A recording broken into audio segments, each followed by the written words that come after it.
Good evening. Okay, so we're going to talk about how to write a CV or resume. So he was asking me CV or resume, what's the difference? From what I think the British usually like to call it CV and the Americans like to call it resume. So basically it's one and the same thing. Before we start, okay, I like food, so I'm just going to talk about food a little before we continue. Okay. So, how many people would like to join me to eat, let's say, some raw eggs? Ew. I was expecting that response. How about, let's say, some butter? Just one change raw. Uh-oh. Oh, okay. Okay, sugar is sweet. What about if I give you some sugar? Let's just eat the sugar. Oh, yeah. It's nice. Oh, so no one will help me. Okay, so what if we have our eggs, we have our butter, we have our sugar. So what if we decide to put it up together in a particular way? Let's say we mix up the sugar and the butter, and then we add our eggs, and then we add a bit of flour. And if you want to make it more exciting, you add some vanilla and chocolate. Yeah. So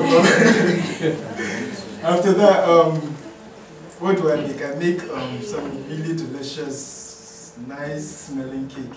Okay, so now how many people would like to join me eat my cake? Thank you. So basically, I think that is what the concept of a resume is. You have different qualities and skills, and you have to put it together to create something that defines who you are. And that identity you're trying to give yourself is something you're trying to get noticed. Right. Okay, I have one more question. A good resume and a bad resume. I know it sounds stupid. Which one gets you a job? Good one. Good one. Not else. No, we are all wrong. None of them gets you a job.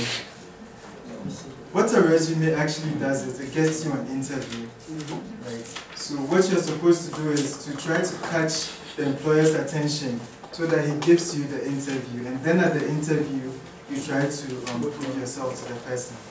And one thing you should note is that for any job opening, there's probably about hundreds of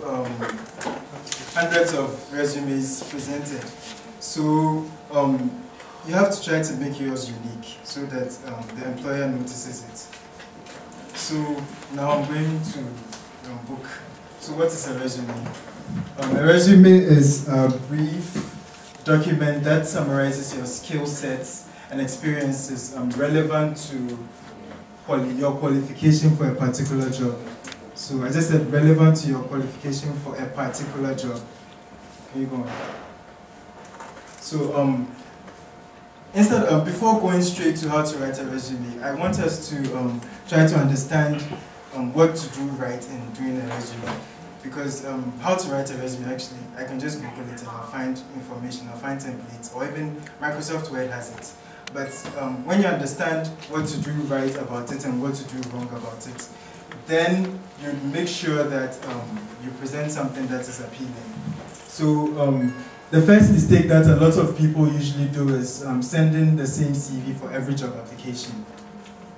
Most of the time, most of us have a resume on our computers. We've saved it, resume. Anytime we want to apply for a job, we just add it to our application and send it. And that's what everybody does. And then sometimes you think, is it going to be just too complicated, just sending different applications for different jobs? It's better to just have one resume which describes you and then send it. So let me ask a question. Do you really need dozens of CVs to apply for dozens of jobs? I need a response. No. No. Actually, I think you do. Actually, I think you do. Because each job is different. So what you have to do is you have to adapt, even though you are one and the same person. You are applying for different jobs, so you have to adapt that resume that you have to suit the particular job you're applying for. And then, like I said earlier, there are tons of resumes presented for that job opening.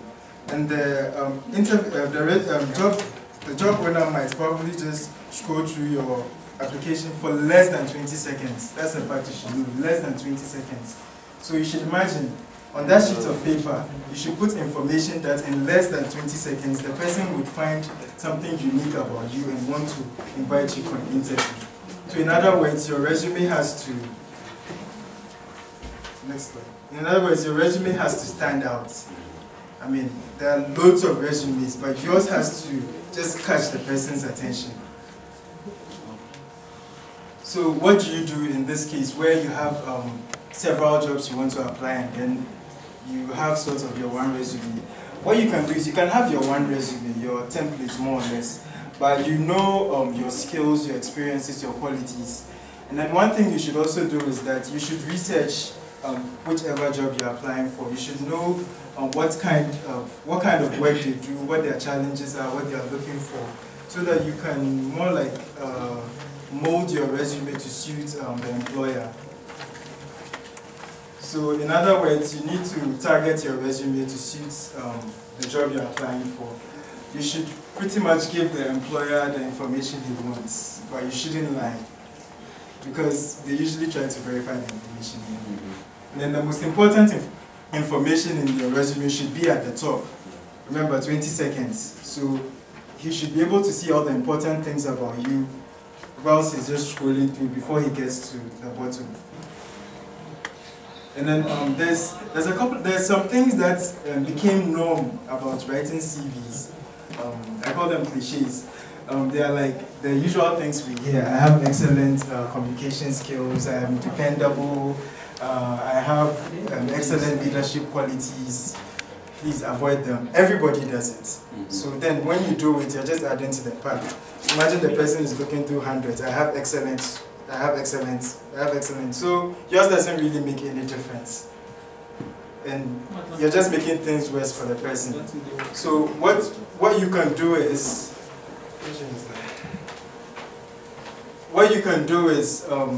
you have to prove to the person what excellent communication skills you have, how dependable you are. You have to try to prove it to the person.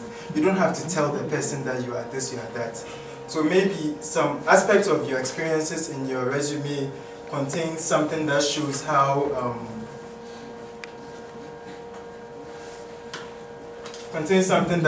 productive you are. Like maybe you were working for a company and within a few months you helped to increase their productivity by 25%. You can just say it, increased sales by 25% in 2 months, blah, blah, blah. Or let's say you are just a star. Yeah, you know, you coordinate activities between dean's office and students. You can just say coordinated activities between university authorities and students, blah, blah, blah. That shows your leadership qualities. It shows how dependable you are, etc., etc. So there are certain words that are normally used in CVs. So they are called action words, verbs. And there's a particular way in which we write them. When you're writing CVs, you don't normally use the pronoun I or the word me. So usually you just use the word as it is. Accomplish this, that, that. Achieve this, that, that. Did this, that, that. So basically, this is the basic format of a resume. It's usually a page, because like I said, you have 20 seconds. So in a page, the person should see everything the person needs from you. So how do you start?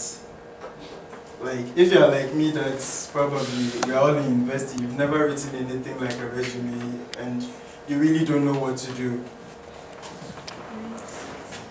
You really don't know what to do. One thing that can be very useful is trying to gather information. So what you can do is make a big list of like everything you think you've done, or every accomplishment you've had in your entire life. Just make a big list of it. What this does, it allows you to get a quick overview of all your accomplishments before beginning your resume.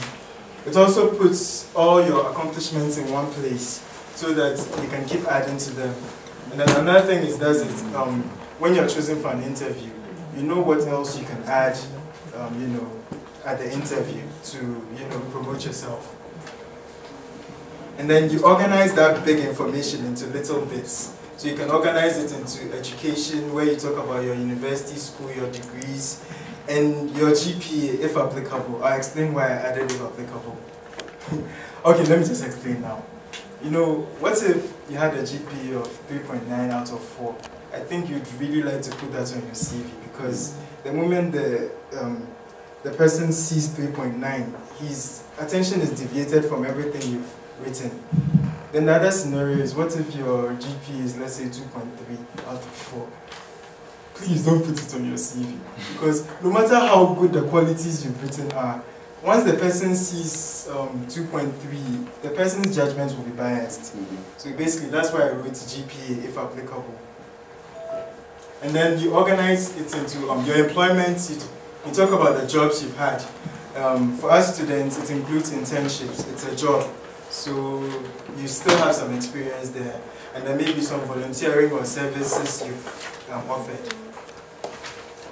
And then the skills, that's where you talk about some of the little skills you have, the things you can do that another person cannot do. Maybe you are into computers, you know how to do several programs that I don't know how to do. Or you can speak French, you can speak Russian, you can speak whatever. And then another thing, in your research for the job, you probably see that maybe the company works with certain equipment and others. If you know how to use those equipment, you can add it, that you know how to use it, and that improves your chance, because then they don't really have to go through the hassle of training somebody new to use those things, because you already know how to do it. And then you talk about the honors you've got. That's maybe your academic, athletic, community awards, scholarships you've received, etc., etc. So right now we are going to do our CV. So we're trying to figure out which information we put into it, because we've piled up a whole chunk of information. So first of all, the first part of the resume, from that figure we saw, is your personal information. The first thing you put there, the first line, the very first line should be your name. And it should be bold. It should be larger than the largest fonts in the body. You should avoid using decorative fonts. Just use maybe Simple Times or Arial. It should just be something simple, you know. And then you shouldn't add any titles, Mr., Mrs., Doctor. No, it should just be your name. And then you have to add your address. So let's say you're living in school, you can add your school address and then maybe your home address. Then the person knows really how to get you. And then you should add your email address too. And by email address, you should use your name. That's more professional. So let's say like janedoe@email.com. Don't use like those kind of funny emails, bigboy@whatever.com. And don't forget to include your phone number. So like this is like a scheme of the personal information I've done. Our girl's name is Jane, her surname is Ternopil. She lives in Shibuya 3. Like, so basically this is how the personal information looks. And then objectives. The objectives is what you're looking for. So in that you're trying to indicate the specific position for which you're applying. It should be simple, clear, and concise. It does not need to be a complete sentence. It should just be a phrase which talks about what you want. And then you should also take advantage of information in the job opening. So, like, what they are looking for is what you say you're also looking for. So let's say there's a job opening for a surgical nurse. You can also say your job objective is to obtain a full-time position as a surgical nurse, to obtain a position as information technology specialist, to obtain an advanced level position in marketing, etc., etc. So I've just added that to my CV. We are trying to build a CV, so I've added that too. Can you go up a little? So this is it. We've added, our person is a nurse, so she's trying to look for a surgical nursing job. So let's go. And then the next thing is your education. There are three main things that are used when you are writing about your education. You have to talk about what, where, and when. By what I mean maybe what you studied, the degrees you've gotten, etc. Or where you studied, the name of your school. And then the time, like the time, the year in which you were there. And when, yeah, that talks about the time and the year in which you were there. So, Other details you could also include in your educational parties. Let's say the job description talks about something and you've studied something that you think is relevant to the application. You could add that under relevant coursework. But you don't always have to add that unless maybe you have a particular thing you've studied that is required by that job employer. So I already spoke about the grade point average, so you don't always have to put that there unless it's good. So we've added our education work there. So bachelor degree, major in nursing, I don't know if I'm right. Ternopil State Medical University, the person finished June 2012. And the person did a relevant coursework in advanced life support training. So she thinks if she adds that applying for a surgical role, she could get it because she knows how to do CPR and all of that. So let's go on to the next. Then we get to work experience. That's where a lot of students fall short because we think we don't have a lot of work experience. But we do internships. Some of us go home, we go and work in hospitals. It's a lot of experience you can add to your work. So you still stick to the format, what, where, and when. And then the skills you include to your resume should be connected to the skills required to the job you are seeking. And then you should remember those words we spoke about, the skills related words. Like this. This is exactly where you use those kind of words. Yeah. Like these words. So the next one, we've added that to our CV. So this person did a clinical internship in Ternopil District Hospital. She assisted, and when you talk about the work you did, you try to define your roles. And by defining your roles, that's where you use those words. So this person assisted with medical procedures, assisted in surgeries, attended training seminars, etc., etc. Next one. So activities and honors. You could also use this to boost up your CV, especially if you've held some very important leadership roles and other things. So these things, like, they show the employer how versatile you are. Like I said, you don't have to write, I have good leadership qualities. But if you write, I was the president of, let's say, Nigerian Students Association, I organized this, I did this. Sorry, I said you don't say I. So organized, did this, participated in this, that, did this. It shows your good leadership qualities, your communication ability, and it helps. And so we've added that to our CV. It's getting smaller because I'm trying to fit it on the page. So in a nutshell, when you're writing your CV, like I said, you try to write less. You shouldn't put everything, unless you're a professor or something. I know someone, I read his CV, he was my senior in high school. His CV was like, maybe like 10 pages. And well, I'll tell you why. He's a molecular physicist, and he teaches at Yale University. So I decided to read through his CV.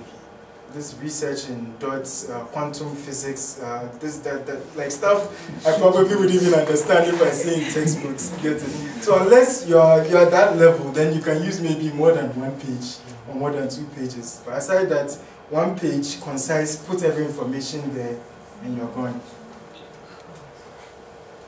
So these are some resources you can use to check other things, other information. And a very important thing, can you go to the next slide? Very important, you need to proofread your work, like proofread like 100 times. Because mistakes in your resume makes you look lazy, stupid, apathetic, unqualified, and just generally not worth employing. Thank you very much for your attention. Thank you very much.